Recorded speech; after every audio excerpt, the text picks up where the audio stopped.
Hello बच्चों, कैसे आप लोग? आशा करता हूँ आप लोग अच्छे होंगे, मस्त होंगे। तो बच्चों, आज की इस वीडियो में हम एक बार फिर से कक्षा 11 के विद्यार्थियों के लिए अर्धवार्षिक परीक्षा का पेपर लेकर आए हैं। जो बच्चों ये जो है पेपर यूपी बोर्ड का है और एनसीईआरटी रहेगा। एनसीईआरटी मतलब बच्चों जहाँ एनसीईआरटी चलती है, यानी सभी बोर्ड के लिए, स्टूडेंट्स के लिए इम्पोर्टेंट रहेगा।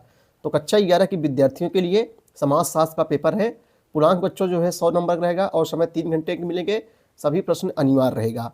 सबसे पहले हम लोग वैकल्पिक क्वेश्चनों को देखेंगे, उसके बाद अतलघु उत्तरी, उसके बाद लघु उत्तरी प्रश्नों को देखेंगे। तो आइए चलिए देखते हैं बच्चों, जो है ये विद्यालय का पेपर है यानी वायरल पेपर है। तो चलिए देखते हैं। सबसे पहले दोस्तों हम लोग वैकल्पिक प्रश्नों को देखेंगे। पहला वैकल्पिक प्रश्न है बच्चों कि समाज की प्रकृति है मानवीय है कि वैज्ञानिक है कि धनात्मक है कि सामान्य है। तो जो समाज की प्रकृति होती है वो वैज्ञानिक होती है। सही जवाब यहाँ जो है 2 हो जाएगा। अगला क्वेश्चन देखेंगे हम लोग। सामाजिक संबंधों का जाल है या किसने कहा था? यह स्टेटमेंट किसका है कि समाज सामाजिक संबंधों का जाल है या किसने कहा है? केतकर ने, मजमू में मदान ने, धुरिये ने, इनमें से कोई नहीं, इनमें से कोई नहीं। तो बच्चों होगा क्या? सामाजिक संबंधों का जाल है मैकाइवर एवं पेज ने कहा है। किसने कहा है? मैकाइवर एवं पेज ने जो है कहा है कि समाजशास्त्र सामाजिक संबंधों का जाल है। सोसाइटी पुस्तक के लेखक कौन है बच्चों? सोसाइटी पुस्तक के लेखक कौन है? तो मैकाइवर एवं पेज सोसाइटी एवं पुस्तक के लेखक है। यहाँ तीसरा हो जाएगा सही जवाब। चलो दोस्तों, अगला क्वेश्चन देखेंगे कक्षा 11 के विद्यार्थियों के लिए समाजशास्त्र का वैकल्पिक प्रश्न है बच्चों। ये जो है 1-1 नंबर का रहेगा। कितने नंबर का? 1-1 नंबर का। अगस्ट काम्टे किस देश का समाजशास्त्री था? यानी अगस्ट काम्टे जो है किस देश के समाजशास्त्री थे? तो बच्चों जो है फ्रांस के जो है राजधानी समाजशास्त्री थे। व्यक्ति के विकास का आधार है परिवार है, राज्य है कि धर्म है कि पड़ोस है? तो व्यक्ति के विकास का आधार जो है वो बच्चों परिवार होता है। नवजात शिशु के लिए कौन सा समूह आवश्यक है? राज्य, परिवार, खेल समूह, मित्रता। तो यहाँ सही जवाब परिवार हो जाएगा। तो भाई छोटा बच्चा है, इसके लिए परिवार इम्पोर्टेंस है। क्या भारत कल्याणकारी राज्य है? हाँ, भारत एक कल्याणकारी राज्य है। सही जवाब जो है पहला हो जाएगा। प्रजातंत्र की विशेषताएं हैं कानून की दृष्टि में समान, सार्वभौमिक मताधिकार, प्रेस की स्वतंत्रता। ये सभी यहाँ ये सभी हो जाएगा बच्चों, इनमें सभी हो जाएगा। चलिए अगला क्वेश्चन हम देखेंगे। संस्कृति शब्द का उद्गम किस शब्द से हुआ है? तो संस्कृत शब्द का उद्गम जो है संस्कार शब्द से हुआ है। किससे हुआ है? संस्कार शब्द से हुआ है। सामाजिक समझौते का सिद्धांत किसने प्रतिपादित किया है? Darwin, Spencer, Charles कूले, Hobbs, Locke, Rousseau. सही जवाब बच्चों यहाँ हो जाएगा, पहला हो जाएगा हॉब्स, लॉक, रूसो। सामाजिक समझौते का सिद्धांत किसने प्रतिपादित किया है? Hobbes, Locke, Rousseau. चलो हम लोग अतिलघुत्तरीय प्रश्नों को जो है देखेंगे। पहला क्वेश्चन है 11 नंबर, संस्कृति शब्द का अर्थ बताइए। आइए बच्चों इसका उत्तर हम लोग देखते हैं। देखो क्वेश्चन नंबर 11 है कि संस्कृति शब्द का अर्थ बताइए, जो 3 नंबर का है बच्चों। चलिए इसका उत्तर हम लोग देख लेते हैं। संस्कृत शब्द का अर्थ क्या होता है? तो संस्कृत शब्द का संस्कृत शब्द का मूल का धातु में है, जिसका अर्थ है क्रिया। इस दृष्टि से संस्कृति का शाब्दिक अर्थ है सम प्रकार अथवा भली प्रकार किया जाने वाला व्यवहार अथवा क्रिया को क्या कहते हैं? संस्कृति कहते हैं। देखो बच्चों एक बार फिर देखेंगे। संस्कृत शब्द का मूल का धातु में है, जिसका अर्थ है क्रिया। इस दृष्टि से संस्कृति का शाब्दिक अर्थ है सम यानी प्रकार अथवा जो है भली प्रकार किया जाने वाला व्यवहार अथवा क्रिया को क्या कहते हैं? संस्कृति कहते हैं। चलो क्वेश्चन नंबर 12 देखेंगे। मूल्य की कोई एक परिभाषा दीजिए। मूल्य की कोई एक परिभाषा दीजिए। मूल्य क्या है? मूल्य की कोई एक परिभाषा दीजिए। प्रश्नोत्तर नंबर 12 का उत्तर। तो बच्चों किसी भौतिक मूल्य किसे कहते हैं?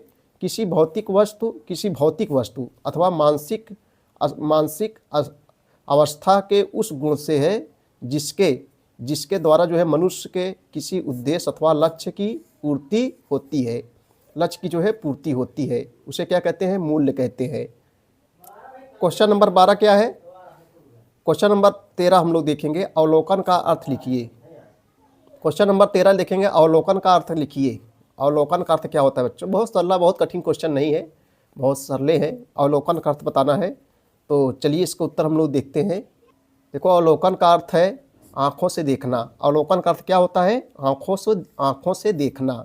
अवलोकन वह प्रणाली है जहाँ अवलोकनकर्ता जो है स्वयं घटना स्थल पर जाकर अपनी आँखों से देखता है। मतलब जो अवलोकन करता है स्वयं जाकर जो है घटना स्थल को अपनी आँखों से देखता है, उसे दोस्तों क्या कहते हैं?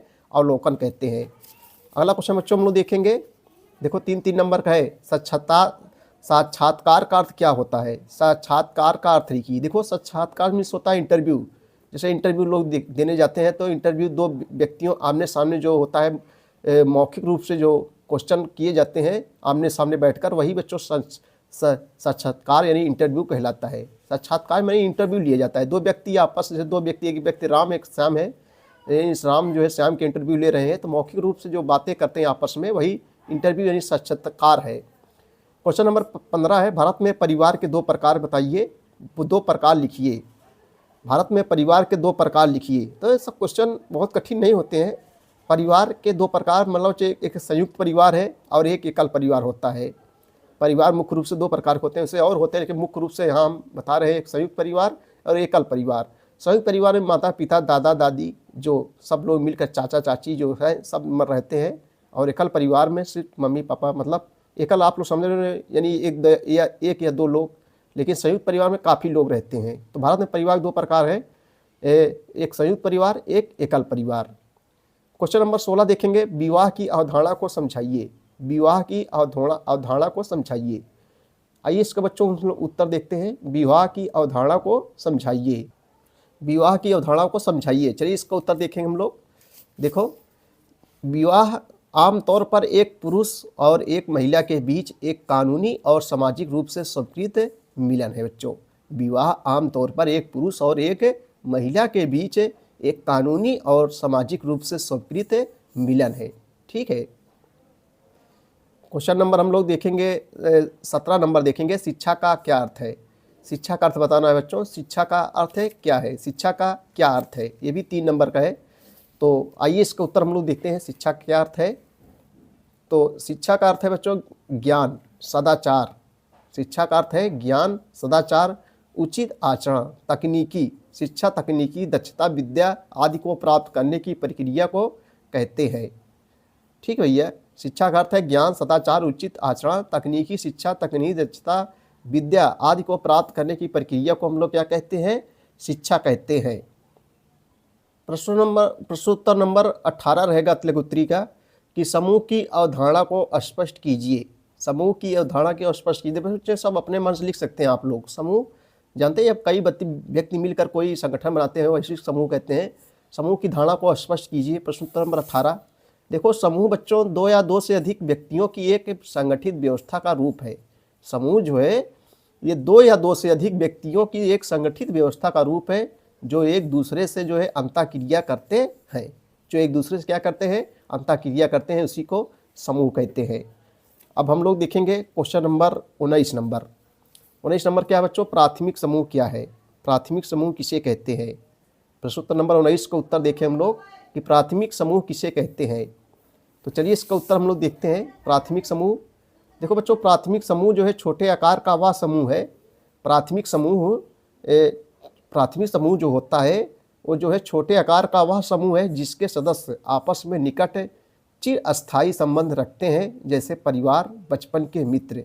जैसे बच्चों परिवार और बचपन के मित्र, ये सब क्या है? प्राथमिक समूह के अंतर्गत आते हैं। क्वेश्चन नंबर हम लोग 20 देखेंगे, समाज के 4 आवश्यक तत्व कौन कौन से हैं? समाज के 4 आवश्यक तत्व बच्चों कौन से हैं? तो सोसाइटी यानी समाज के 4 आवश्यक तत्व मान लीजिए न्याय हो गया, स्वतंत्रता हो गया, बंधुता यानी भाईचारा और समानता।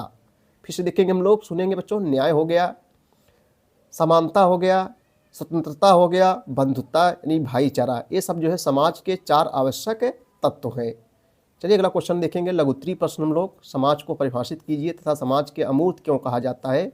परिवार से क्या तात्पर्य है? परिवार की परिभाषा बच्चों ये सब पढ़ाए हैं, आप लिस्ट देख सकते हैं।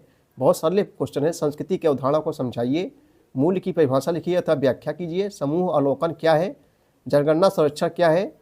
उसके बाद दीर्घोत्तरीय प्रश्न रहेगा बच्चों, मानदंड की व्याख्या कीजिए, इसकी विशेषता लिखिए अथवा परिवार का अर्थ बताइए तथा उसकी विशेषताओं को स्पष्ट कीजिए। देखो बच्चों, परिवार संबंधी क्वेश्चन हमेशा पूछा जाता है।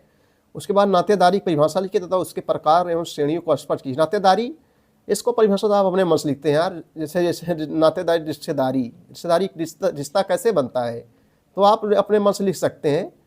अथवा जहाँ रहेगा बच्चों एक क्वेश्चन, चाहे इसको कीजिए चाहे इसको कीजिए। समाज की परिभाषा दीजिए, ये भी क्वेश्चन सरला है। समाज साथ अन्य सामाजिक विज्ञान संबंध स्पष्ट कीजिए।